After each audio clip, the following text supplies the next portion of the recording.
The allure of the travel credit cards game can be irresistible. From unlimited lounge visits to big bonuses that allow you to get seats that cash may never really allow, just as summer 2024 was approaching, we thought it'd be a really good time to take a look at the best travel credit cards in Canada right now. Welcome back to the CreditVerse channel. If you're new here, my name is Avion, and today we're going to be talking about a bunch of different travel cards. We're going to talk about a couple of cards with really easy bonuses to hit. We're going to talk about some that come packed to the brim with perks. And finally, we're going to talk about something that's often overlooked when looking for award flights. We're going to start off strong with the RBC Avion Visa Infinite card.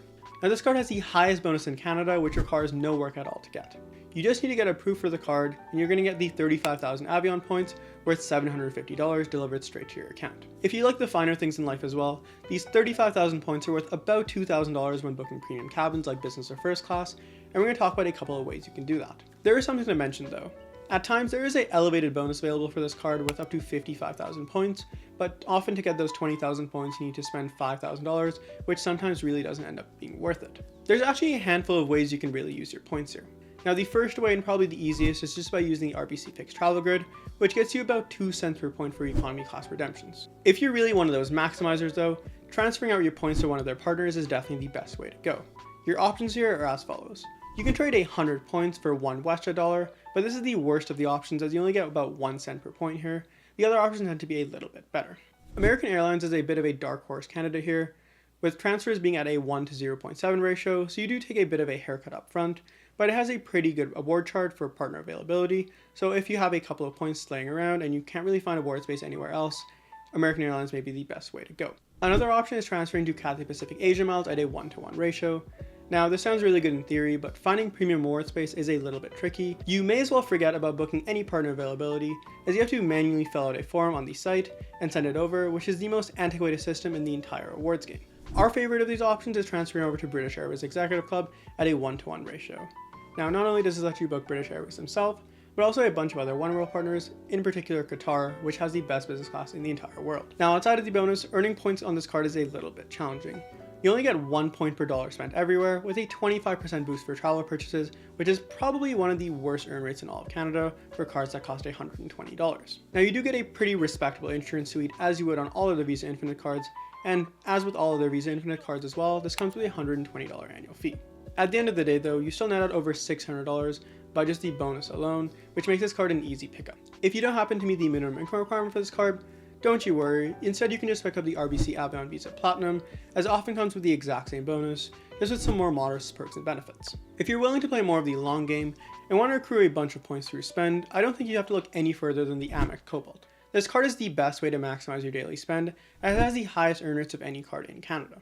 It comes with a 5x multiplier on dining, food delivery and grocery, 3x on streaming, as well as 2x on travel, and 1x everywhere else. It also comes with a 15,000 MR point bonus attached, but honestly this is the worst of the MR card's bonuses, as it requires you to spend $750 every single month to get the bonus in the first year.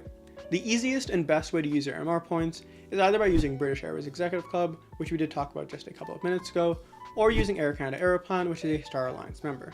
Being part of Star Alliance gives you access to the largest network of flights anywhere on Earth, and you can pretty much guarantee that a Star Alliance carrier flies almost every single route everywhere in the world. It does have a $155 annual fee, billed at $12.99 monthly, but to be perfectly honest, it doesn't really make that big of a difference, as the break-even point is about $250 on the 5x categories, which we think almost every single person hits if you're getting this card. The RBC British Airways Visa Infinite card is one of the most underrated cards on this entire list, and it's one a lot of Canadians may overlook. It comes with a really strong 60,000 point bonus. You earn 15,000 points on a silver platter just when getting approved for the card, with a further 35,000 coming when you spend $6,000 on the card within the first 3 months. This arms you pretty well with 50,000 points for your travel adventures just in the first year. The last 10,000 points come when you renew your card for the second year, which we think almost everybody will be doing if you do get value from this card. Again, there are a handful of options here. With BA being a one world carrier, you get access to a bunch of different airlines on a bunch of different routes. Unfortunately, BA does pass on carrier surcharges, which is quite unfortunate, as flying in and out of London on a premium cabin can be really expensive because of the air passenger duty. The best value for your points ends up being saving about 70,000 of them, transferring them over to Qatar Airways, and then booking their business class from North America all the way to Doha. If you're in a bit more of a rush, you can book a bunch of short-haul economy flights with American Airlines through BA for about 8,000 points in economy class and about 16,500 in business class. The earn rates on this card are also not great, but they're really not the worst we've ever seen, especially when you compare them to, for example, the RBC Avion Visa Infinite card. You earn 3 Avios for every dollar spent at British Airways, 2 Avios for every dollar spent on dining, and 1 Avios everywhere else. There is a $165 annual fee attached, but there are a couple of other perks that may make the card really worth it for you. First, you get 10% off flights from North America to Europe if booked with British Airways if you use a special code found on the RBC British Airways site. You also get an annual companion voucher when you spend $30,000 on the card every single year, which is another thing that can save you a couple of $100 if you do tend to cross the pond pretty often. We think this is one of the most overlooked cards in all of Canada, so if you guys want us to dive deeper with a full review, be sure to comment BA review in the comments below to let us know. The CIBC Aeroplan Visa Infinite and the TD Aeroplan Visa Infinite are two cards that are staples among Canadian credit card enthusiasts. Today we're going to talk about a CIBC variant of this card as it comes with a bit of a better bonus with pretty much identical perks. This is again one of those long-term options that doesn't have the highest bonus available in Canada, but it does have a bunch of other perks that make flying with Air Canada a lot easier. Currently the bonus stands at 50,000 Aeroplan points. You get the first 10,000 points on the card upon your first purchase, and the next 20,000 upon when you spend $6,000 on the card within the first 4 months. Of course, these 30,000 points aren't a ton, but they should be enough to get you a round-trip award flight within North America, if dynamic pricing is cooperating, of course. You could also instead opt to spend about 25,000 of these points on a domestic signature class flight, which could be the best Air Canada has to offer for a really good value. Those last 20,000 points come as an anniversary bonus when you spend $12,000 on the card within the first year. Earn rates are also not this card's strong suit, with it earning 1.5 Aeroplan points for every dollar spent on grocery, gas, EV charging, and at Air Canada. It also earns 1 point everywhere else, which is about 2%, which is not a terrible base earn rate to have, but you did expect a few more elevated categories. Now this card really gets its value from the perks. From preferred pricing, which gives you about 5 to 15% off flights booked with Aeroplan points, to a free bag for yourself and 8 other travel companions as long as you're on the same travel reservation, to finally, probably one of the most overlooked features once again, award insurance when you book with Aeroplan points, as long as you pay the taxes and fees with this card. Now with no annual fee at all for this card for the first year, you can take it on a bit of a test drive, see how much you really value all the perks you earn, and see if it's really worth paying the $139 annual fee in the second year. Just from personal experience, the preferred pricing itself honestly makes up for the annual fee year after year. I have the American Express variant of this card, which has a $120 annual fee, but again it doesn't come with some of the other benefits like the ability to use it almost everywhere, as Amex tends to be a little bit more restricted. Speaking of American Express, I'm sure none of you will be surprised when we say the Amex Platinum is one of the best travel cards in Canada. This is certainly not the strongest bonus we've seen on this card, with 2022 figures of 110,000 points, all earned in the first year just burned into my brain, but I really don't think it's worth it to really hold out for one of those bonuses. We're honestly not sure we're ever going to see this bonus again, and we should kind of just get used to bonuses being earned in 2 years, as people are gaming the system a bit too much, and we just kind of have to adapt just a little bit. Even with the slightly lower 100,000 point bonus, there's quite a lot you can do. You can very comfortably book yourself from North America to the Middle East in business class one way. If you do manage to scrape together 120,000 points, basically about 10,000 more points than you would otherwise, just because you're going to get a 100,000 point bonus with this card, and 10,000 for the $10,000 minimum spend requirement, just need to get about 10,000 more, you should be able to book a business class round trip flight from North America to Europe on one of the many Star Alliance partners. Flights on these routes from Star Alliance partners like Lufthansa, Swiss, and Singapore Airlines would often cost you north of $5,000, so it makes the annual fee for this card really worth it. In addition to that, you can also cut into that $800 annual fee with a bunch of the credits on this card. You get a $200 annual travel credit, as well as a $200 annual dining credit, which puts the net annual fee down to just $400. There's also a $100 Nexus credit offered every 4 years, which is worth about $25 a year, which helps push the burden down a bit further.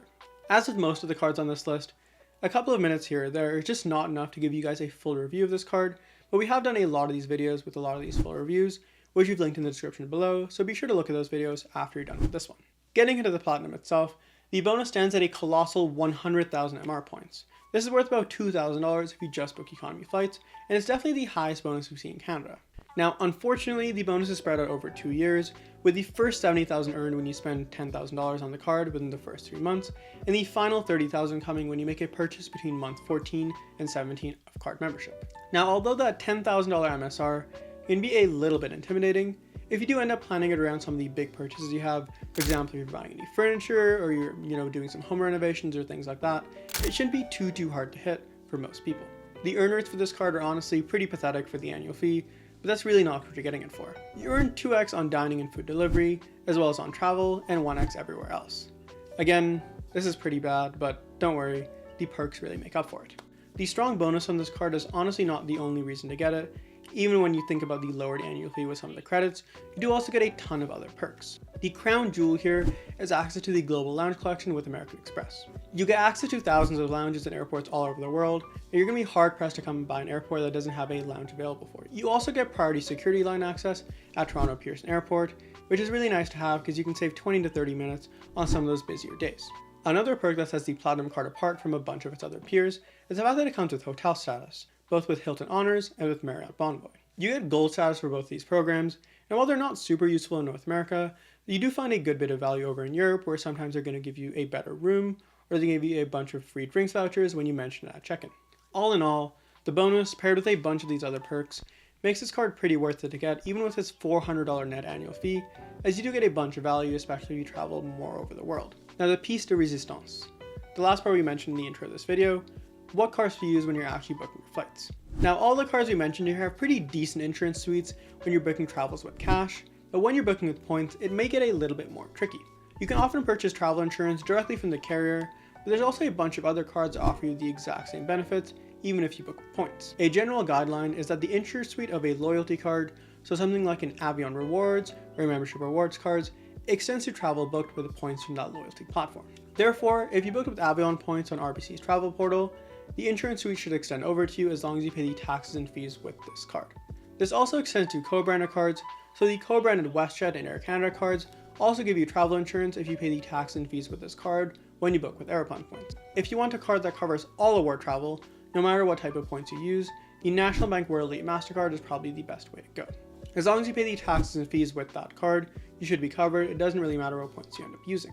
It does come with a $150 annual fee, but you do get a $150 annual travel credit to net out that expense, making it a free card to hold year after year. If you already have a handful of points saved up and a trip you'd like to book in mind, but are having a little bit of trouble finding award space on those routes, feel free to reach out to our team by email at contact@creditverse.ca, and we'd be happy to assist you to book the trip of your dreams. With that, we're going to wrap up today's video. Let us know what travel cards you guys are using in 2024, and if there's any we missed. If you enjoyed the video, be sure to give it a like, and if you want more content like this delivered straight to your sub box, be sure to subscribe. We'll see you next time.